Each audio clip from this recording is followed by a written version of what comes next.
So negotiation is everywhere, even in the TV shows we watch. Today, we're going to take a look at a clip from one of my favorite shows, Succession. This is negotiation gold. So many things here. Good cop, bad cop, red lines, reopening negotiation. I'm going to break it all down for you from a negotiation expert's perspective. Let's go.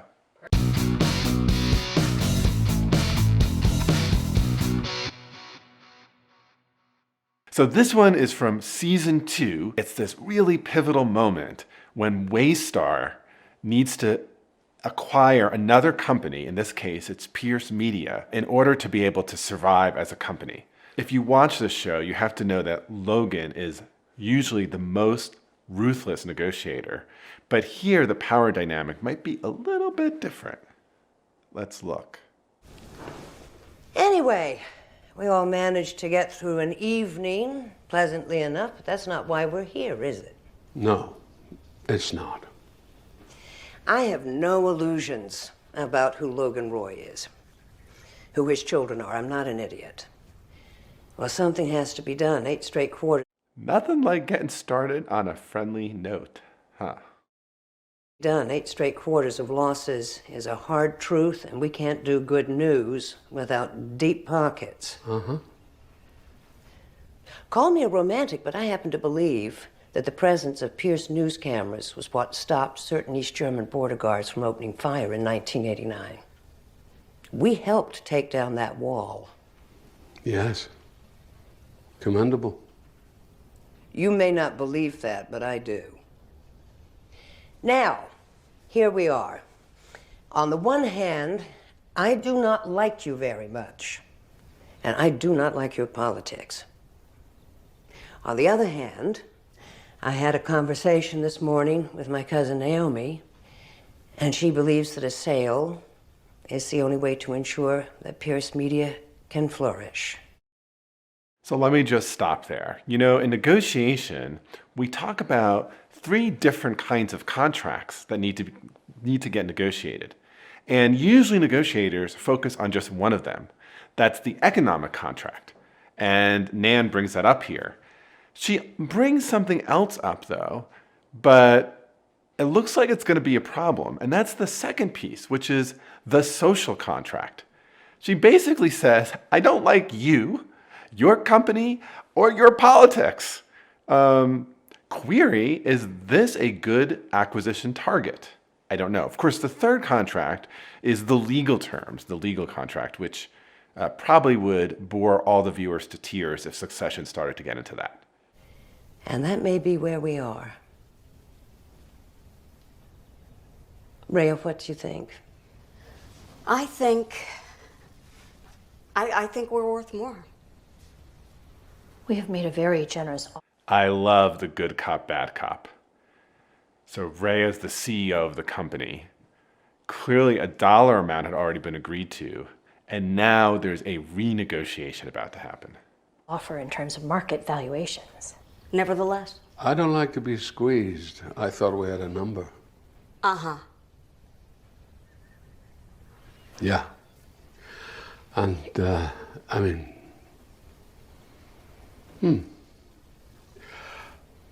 I could go to 25, but it would have to be fast.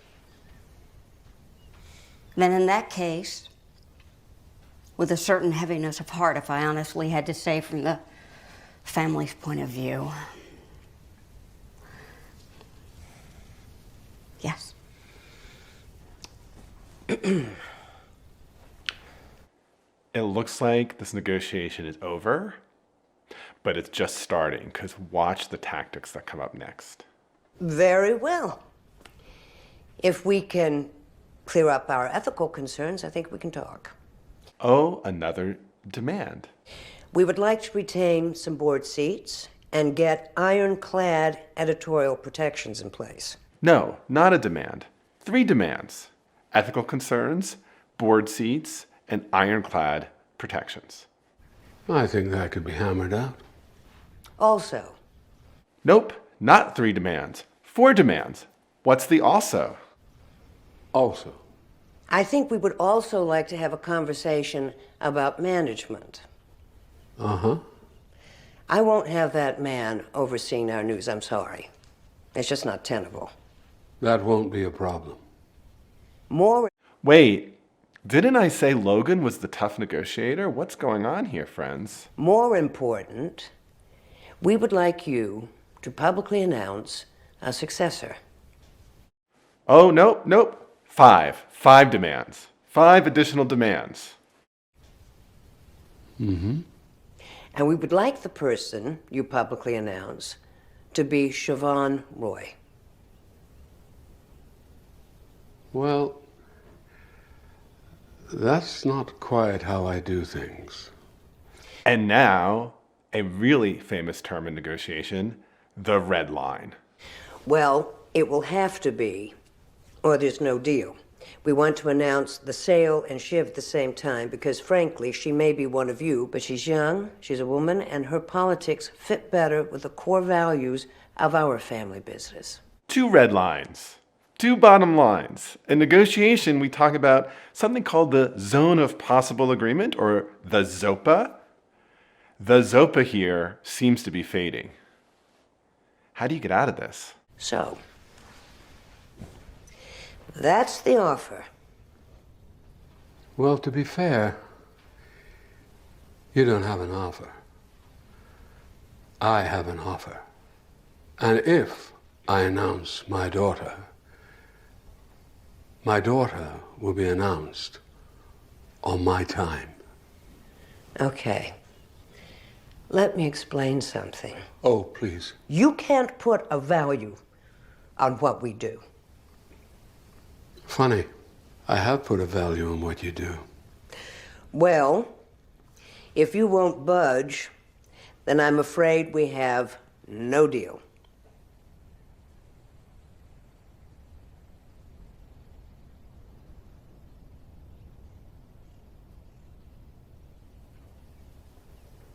Then we're done.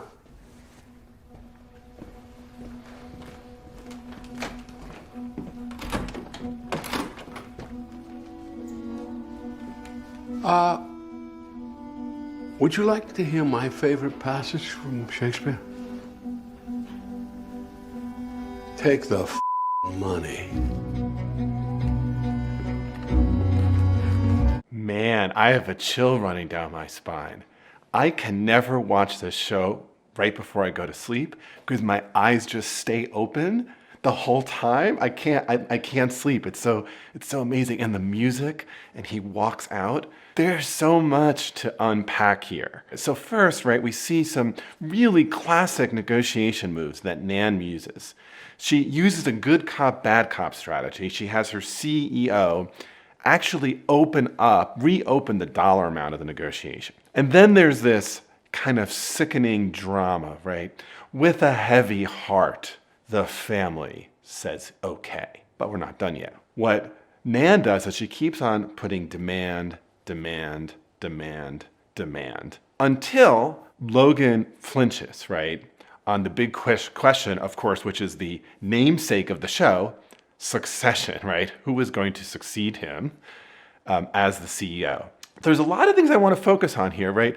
This is the moment where Logan, instead of acceding, starts to say no, but both Logan and Nan actually get locked in here. From a negotiation perspective, actually a fair amount that we can work with. There's some important interests that have been put forward.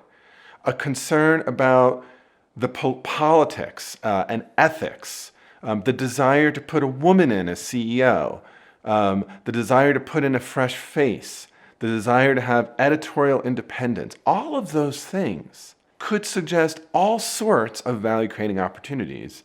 But instead what happens is each side locks in.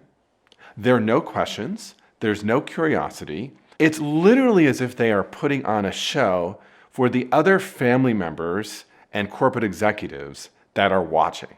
Now, you know what? I am not going to just blame Nan and Logan for this. This is their negotiation style.